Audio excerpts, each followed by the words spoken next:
In December of 2017, for our state's bicentennial, we will open the Museum of Mississippi History and the Mississippi Civil Rights Museum.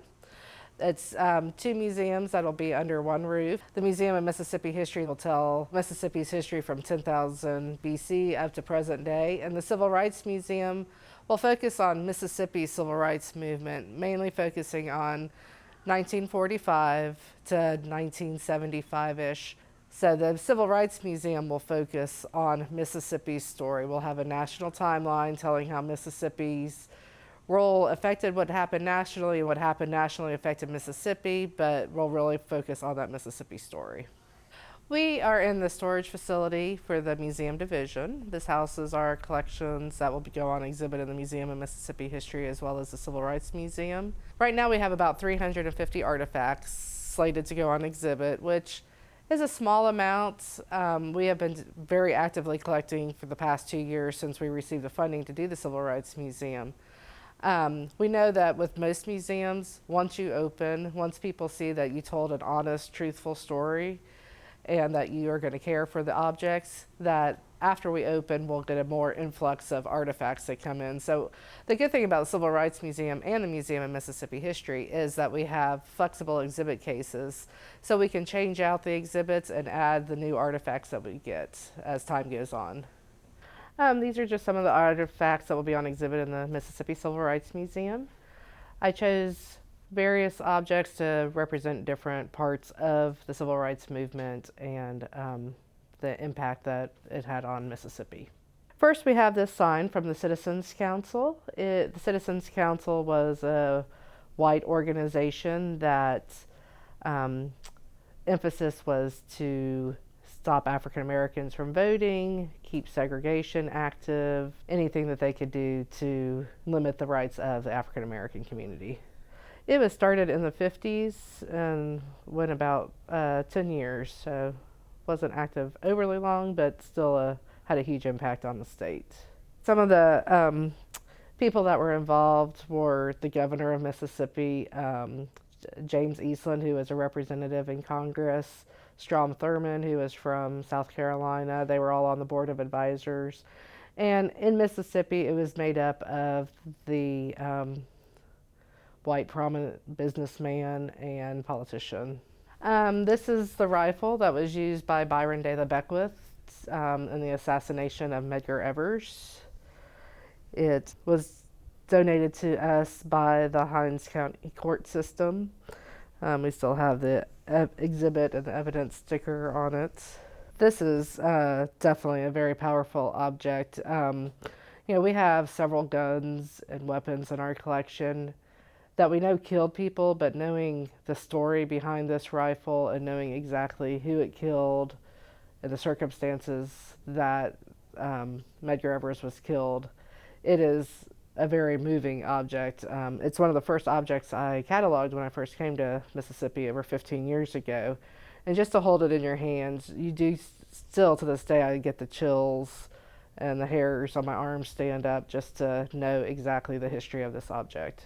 Just actually the other day, we had one of the lead investigators who came to talk to us and to make sure we had the correct weapon. And he talked to us about the fingerprint that was on the scope that helped identify Beckwith. And then he also talked about some scratches that are right along here that came from the branch that Byron De La Beckwith held the rifle on as he shot the weapon. So when he found when the weapon was found, it still had some green marks from the branch, and they were able to find exactly where he had the branch on, with the gun on the branch. A few years ago, for the 50th anniversary of the Freedom Riders, they had a reunion here in town. Hundreds of people came into town. And one of the gentlemen that came into town, his name was Rick Shaviakoff. This is his bus tickets that he had carried with him all these years. And then it's also the receipt that he received for getting out of jail. He was arrested with all the other Freedom Riders that came into town for a breach of peace. And these just meant so much to him that he carried them with him all these years. He was from San Francisco. He came as an 18-year-old student because he wanted to make a change. and just the impact that it had, and to immediately arrive here in Jackson, be thrown in jail for trying to improve society. You could tell by when he gave it to us that it's just really held a deep place in his heart. The Freedom Riders consisted of hundreds of different people from across the country, a lot of African Americans, obviously, as well as a lot of white students that would come in. They came into Jackson, went into Alabama, trying to improve the intercontinental travel system. These are another Freedom Riders artifact. These are some shower shoes that were given out to the Freedom Riders when they were in the Hinds County Jail. Yeah, this is an ordinary object, plastic flip-flops, rubber flip-flops. We can go buy them anywhere now. But once again, knowing the history of these, knowing the impact, and just how that small part of having a flip-flop would have helped these people survive a little bit in jail. These are some ordinary household items that came from Amy Logan. She was a local woman who would house the Freedom Riders when they came into town. She would house other members of the civil rights movements. Martin Luther King would go to her house. She held several important meetings at her house. And this just shows that an everyday object like a percolator or a salad plate, knowing the impact that this one woman had by opening up her home and allowing these people to come into her home and potentially sacrificing her family.